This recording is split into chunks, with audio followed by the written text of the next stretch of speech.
மீண்டும் உங்களை நாம் சந்திப்பதிலே மிக்க மகிழ்ச்சி அடைகின்றோம்.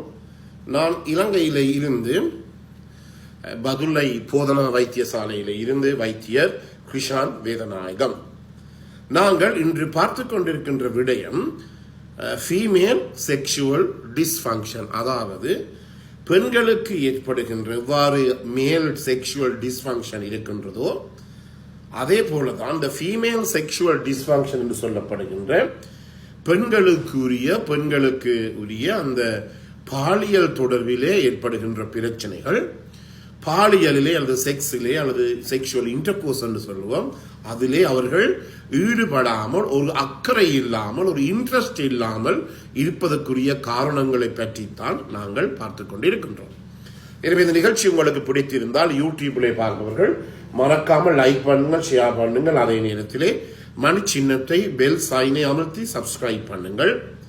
டிக்டாக்கிலும் இன்ஸ்டாகிராமிலும் மறக்காமல் ஃபாலோ பண்ணுங்கள். உங்களுடைய நண்பர்கள் உறவினர்களுக்கு இந்த நிகழ்ச்சியை அறிமுகப்படுத்த மறக்க வேண்டாம். நேரடியாக என்னுடன் தொடர்பு கொள்ள விரும்பினால் இமோ ஊடாக, வாட்ஸ்அப்பின் ஊடாக 0094 777 35 62 45 மூலம் தொடர்பு கொள்ள முடியும். உள்ளூர் நண்பர்கள் 0777 35 62 45 மூலம் தொடர்பு கொள்ள முடியும். எனவே ஒரு பெண்ணினுடைய இந்த செக்ஷுவல் லைஃப்லே, பாலியல் வாழ்க்கையிலே அந்த பெண் தன்னுடைய கணவருடனோ தன்னுடைய ஆண் துணையுடனோ பாலியல் உறவை, செக்ஸை வைத்துக் கொண்டு அவருக்கு அந்த செக்ஸ் வைத்துக் கொள்வதனுடைய மிக முக்கியமான 2 கட்டத்தை அவர் அடைய வேண்டும். முதலாவதாக ஆர்காசம் என்று சொல்லுவோம், உச்சக்கட்டம் என்று சொல்லுவோம். இரண்டாவதாக இஜாக்குலேஷன், அதாவது இந்த உச்சக்கட்டம் வந்து அதன் பிற்பாடு கொஞ்ச நேரத்துக்கு பிற்பாடு எவ்வாறு ஆண்களுக்கு உச்சக்கட்டம் வருகின்ற போது சுக்கிலப்பாயம் அல்லது விந்து அல்லது சீமன் வெளியேறுகிறதோ அதே போல பெண்களுக்கு அவருடைய யோனி பகுதியில் இருந்து நன்றாக சுரப்புகள், நீர் இல்லை, சுரப்புகள் வெளியேறும், செக்ரீஷன்ஸ் வரும். எனவே அந்த நிலையை நாங்கள் இஜாக்குலேஷன் சொல்லுவோம், ஃபீமேல் இஜாக்குலேஷன் என்று சொல்லுவோம். எனவே அந்த 2 நிலைமையையும் அடைவதுதான் ஒரு பெண்ணினுடைய பாலியல் வாழ்க்கையிலே மிக முக்கியமான ஒரு தேவையாகவும் ஒரு குறிக்கோளாகவும் இருக்கின்றது. இந்த ஆர்காசத்தையும் இந்த இஜாக்குலேஷன், அதாவது சுரப்புகள் வெளியேறுகின்ற 2 நிலைமையும் அடைந்தால் அந்த பெண் தன்னுடைய கணவரையோ தன்னுடைய ஆண் துணையோ ஒருபோதுமே விட்டு போட்டு போக மாட்டார். இது முக்கியமாக கவனித்துக் கொள்ள வேண்டும். ஒவ்வொரு ஆண்களும் இதை ஒரு பாடமாக வைத்திருக்க வேண்டும். இந்த 2 நிலைமைகளையும் உங்களுடைய மனைவியோ உங்களுடைய பெண் துணையோ அடைய வேண்டும். இல்லாவிட்டால் நீங்கள் ஆணாக இருந்து ஒரு பிரயோசனமும் கிடையாது. ஒரு தடவை பெண் கோவிக்க வேண்டாம், எனக்கு பேச வேண்டாம், நான் சும்மா அது ஒரு வசனத்துக்காண்டு உங்களுக்கு நான் சொல்லுகிறேன். எனவே இந்த 2 நிலைமைகளையும் அந்த உங்களுடைய மனைவியோ உங்களுடைய பெண்ணோ அடைகிறார் என்பதை, உங்களுடைய கேர்ள் ஃப்ரெண்டோ அடைகிறார் என்பதை நீங்கள் கட்டாயமாக உறுதிப்படுத்த வேண்டும். எனவே ஒரு பெண்ணினுடைய இந்த செக்ஷுவல் லைஃப்ல எப்படி அந்த உச்சக்கட்டம் ஆர்காசமும், எப்படி அந்த இஜாக்குலேஷன் என்று சொல்லப்படுகிற யோனி பகுதியில இருந்து இந்த சுரப்புகள், செக்ரீஷன்ஸ் வெளியேற நிலையிலே 5 படிகள் இருக்கின்றது. முதலாவது படி என்ன? டிசையர்.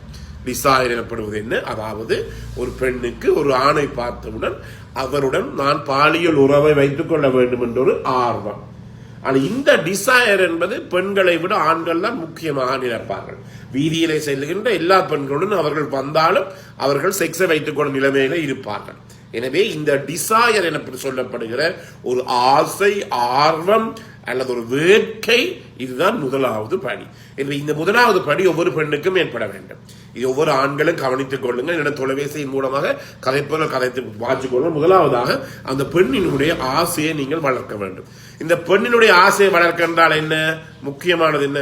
சாப்பிடாமல் ஒரு பெண் பசியா இருக்கிற நேரத்தில் அல்லது நன்றாக சாப்பிட்ட பிற்பாடு உடல்லே அசதியாக, பஞ்சியாக, டயர்டாக இருக்கின்ற நேரத்திலே ஒரு பெண்ணிடம் போய் உன்னுடன் நான் பாலியல் உறவை வைத்துக் கொள்ள வேண்டும் என்று சொன்னீர்களாக இருந்தால் அந்த பெண்ணுக்கு அந்த டிசையரோ அந்த பாலியல் வேட்கையோ ஆசையோ ஒருபோதுமே ஏற்படாது. எனவே இதெல்லாம் ஒவ்வொரு ஸ்டெப். முதலிலே அந்த டிசையர், பாலியல் ஈடுபடுவதற்குரிய ஆசை, வேட்கை, ஆர்வம் வர வேண்டும் என்றால் அதுக்கேற்ற மாதிரி ஆண்கள் தங்களை தயார்படுத்த வேண்டும். இதை நீங்கள் அனிமல் கிங்டத்தில் நீங்கள் பார்க்கலாம். சிங்கமாக இருக்கலாம், புலியாக இருக்கலாம், கரடியாக இருக்கலாம். பாருங்கள், ஒரு சிங்கத்தை நீங்கள் எடுத்துக்கொண்டால் ஆண் சிங்கம் அந்த பெண் சிங்கத்தை சுற்றி தன்னுடைய பிடரியில இருக்கின்ற மயிர்களை எல்லாம் விரித்து என்ன மாதிரி நீங்கள் பார்க்கலாம். என்ன பலதரப்பட்ட டிவி சேனல்களில் நீங்கள் பார்க்கலாம். அந்த ஒரு லெவலை எங்களுடைய ஆண்கள் செய்ய வேண்டும். அதாவது பெண்களினுடைய பாதுகாப்பை உறுதிப்படுத்த வேண்டும். இந்த இடத்தில் நான் உன்னுடன் இருந்தால் இது ஒருத்தரும் பார்க்க மாட்டார்கள், ஒருத்தரும் வீடியோ ரெக்கார்ட் பண்ண மாட்டார்கள், ஒருத்தருக்கும் இது தெரியாது, பயப்பட வேண்டாம் என்ற ஒரு நம்பிக்கையை கொடுத்தால் தான் அந்த பெண்ணுக்கு இந்த செக்ஸ் வைத்துக் கொள்ளக்கூடிய டிசைர், ஆர்வம், ஆசை ஏற்படும்.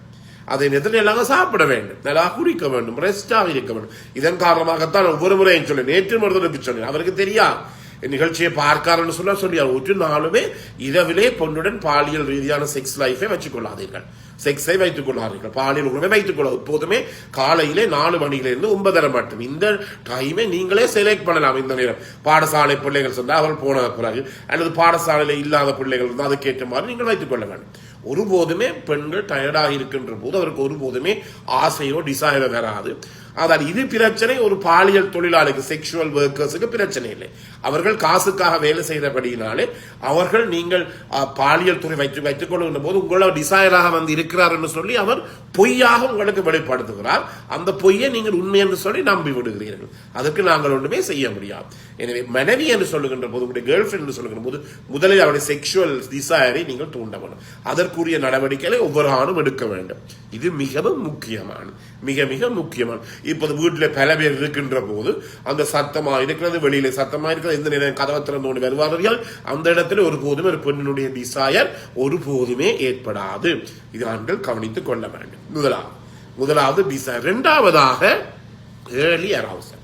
எனவே ஒரு பெண்ணினுடைய ஆசை, ஆர்வத்தை எல்லாம் நீங்கள் தூண்டினீங்கள் என்றால் அதுக்கு தானாகவே அந்த பெண்ணுக்கு உங்களுடன் பாலியல் உறவை வைத்துக் கொள்ள வேண்டும் என்று சொல்லி ஆர்வம் ஏற்படும்.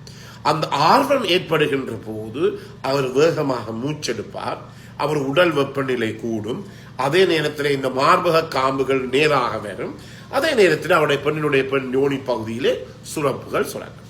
இவையெல்லாமே நாங்கள் இதை சொல்லுவோம் ஏர்லி அரவுசல், அதாவது முந்திய எழுச்சி நிலைமை. 5 நிலைமைகள் இருக்கின்றன. இதுக்கும் இந்த டிசைருக்கு நெருங்கிய தொடர்பு இருக்கின்றது.